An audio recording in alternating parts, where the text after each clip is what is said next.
आज साल का आखिरी दिन 31 दिसंबर है। इस दिन जिला मुख्यालय बलौदा बाजार में पुलिस अधीक्षक कार्यालय के सभागार कक्ष में पुलिस अधीक्षक विजय अग्रवाल ने प्रेस वार्ता कर साल भर में हुए अपराध का आंकड़ा प्रस्तुत करते हुए बताया कि पुलिस की सक्रियता के चलते पिछले वर्षों की तुलना में इस वर्ष बलौदा बाजार जिले में अपराधों में कमी आई है।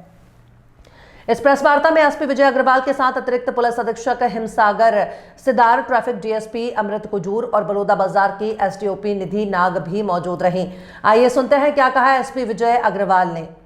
जो एफआईआर हुए, एफआईआर की संख्या अभी तक 30 तारीख की अवस्था में 5602 है और अगर इनमें से पेंडेंसी का देखा जाए तो लगभग 8% के आसपास पेंडिंग बचे हैं। और इसमें जो पिछले साल का जो पेंडिंग मामले थे उनका भी निराकरण किया गया। लगभग 1090 के आसपास पिछले साल के पेंडिंग मामले थे और प्लस जो 5602 इस साल कायम हुए, तो कुल मिला के लगभग 6700 मामले थे। उन सभी का ज्यादातर मामलों का निराकरण हो गया है। आज की अवस्था में पेंडेंसी का प्रतिशत लगभग 8% के आसपास शेष है। इसमें अगर मुख्यतः देखा जाए तो जो हत्या के प्रयास है उसमें आपको बहुत ज्यादा वृद्धि दिखेगी।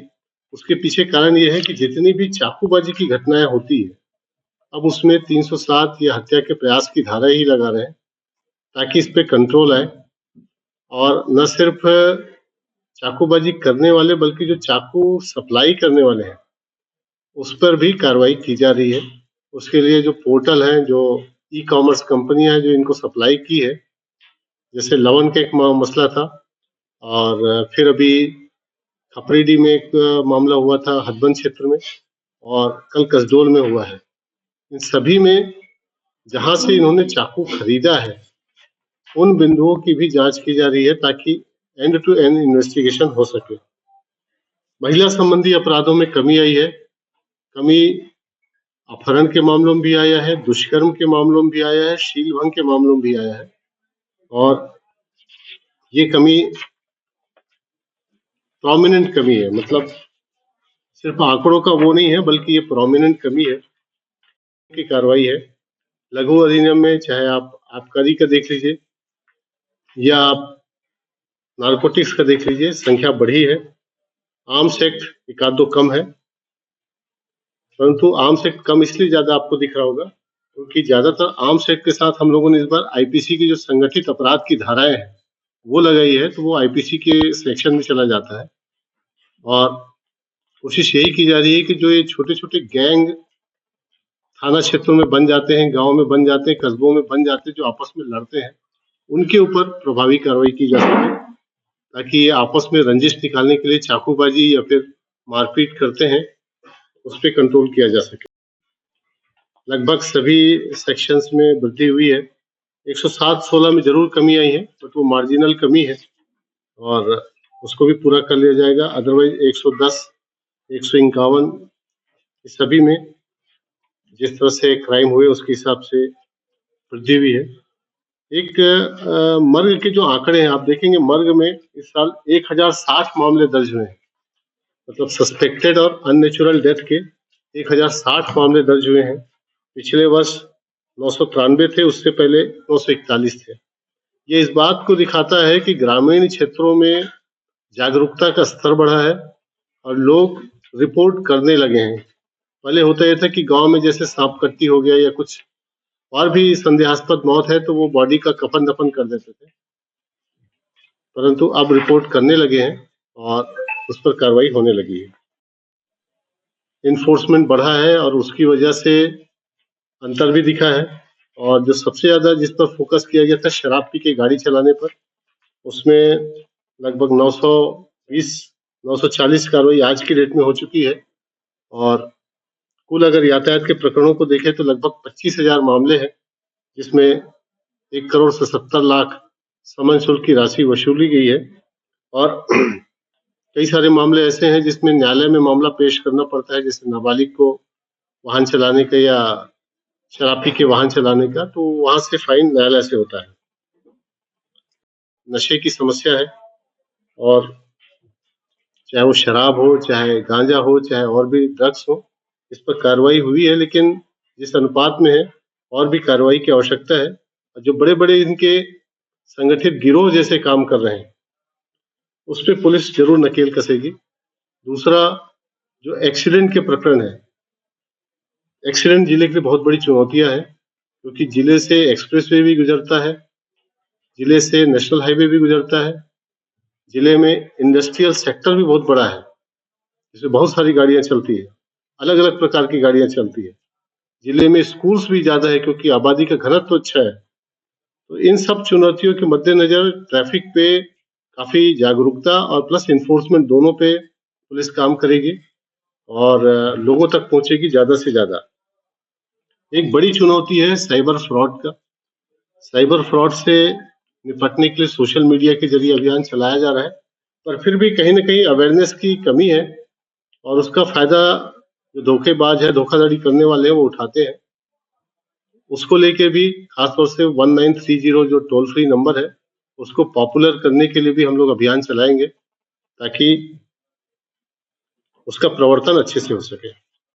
जैसा कि मैंने बताया आपको कि जिले में जो अपराध है, उसका एनालिसिस करने पे यदि कारणों पे जाया जाए, तो जो प्रमुख कारण समझ में आता है वो नशाखोरी एक बहुत बड़ा अपराध कारण बन के आया है, उस पे कार्रवाई होगी।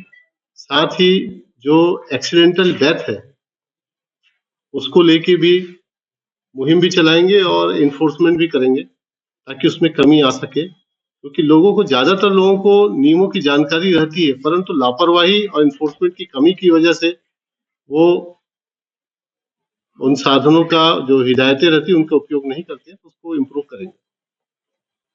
जो उसमें लगभग बांग्लादेश बॉर्डर से आरोपी को पकड़ के लाए थे, मुर्शिदाबाद से। फिर जो गांजा पकड़े थे गिधौरी में, उड़ीसा के कंधमाल से आरोपी को पकड़ के लाए थे, जो गांजा खुद उगाता था उसको। तो जो उगाने वाला है उसको पकड़े, जो कुरियर था उसको पकड़े, और जिसको देने के लिए जा रहा था मस्तूरी में, उसको भी लेके आए, मुंगेली में। ऐसे पूरा सप्लाई चेन पकड़े। इस तरह की चीजें करने से ठीक होता है। अभी एक मामला है जो केसदा में शराब पकड़ाई थी 534 पेटी, उसमें जो मेन आरोपी वो फरार है, उसकी संपत्ति की कुर्की की कार्रवाई चल रही है। तो अब नया कानून लागू होने के बाद से कई ऐसे प्रावधान है जिससे अपन इन पे खासतौर से जो बड़े बड़े गिरोह है उन पे अपन नकेल कस सकते हैं। गिधौरी क्षेत्र में बहुत बड़ी मात्रा में अवैध शराब बनता है, कच्ची शराब बनती है, गिरपुरी क्षेत्र में बनती है, उस पर कार्रवाई करेंगे, उन धाराओं का यूज करेंगे। सिर्फ आबकारी एक्ट प्रभावी नहीं है, आबकारी के साथ संगठित अपराध की धाराएं लगेंगी तो जमानत नहीं होगा, लंबे समय तक जेल में रहेंगे, उनका नेटवर्क टूटेगा और फिर वो इफेक्टिव रहेगा।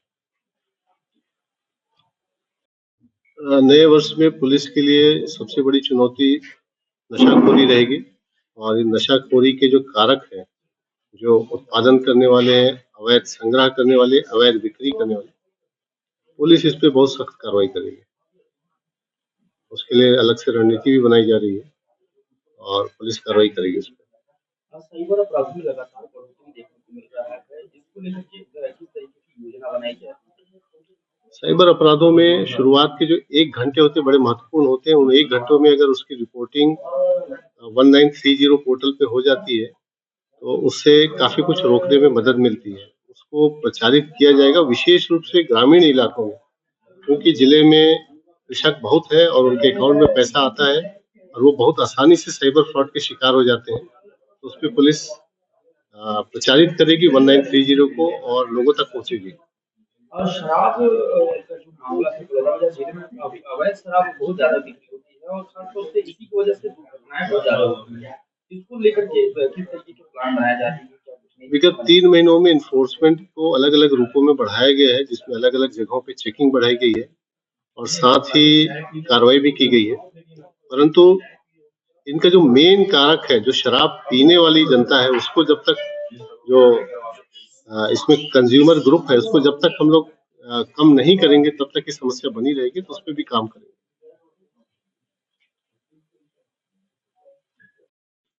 जिले में शांति व्यवस्था बनाने के लिए पुलिस आम जनता की सुरक्षा और शांति के लिए पूरा प्रयास करेगी और कोशिश करेगी कि बड़े अपराधों का जल्दी डिटेक्शन हो। ऐसे अपराध, ऐसे इवेंट जिनसे लॉ एंड ऑर्डर हो सकते हैं, उसमें बेहतर व्यवस्था का प्रयास करेगी। जैसे अभी नया साल आ रहा है, नया साल में व्यवस्था लगाई गई है, सभी जो मेन कस्बे हैं प्लस चौक चौराहे हैं उन पे व्यवस्था लगाई जा रही है ताकि आम जनता पूरे त्योहार का और उत्सव का सही ढंग से आनंद ले सके।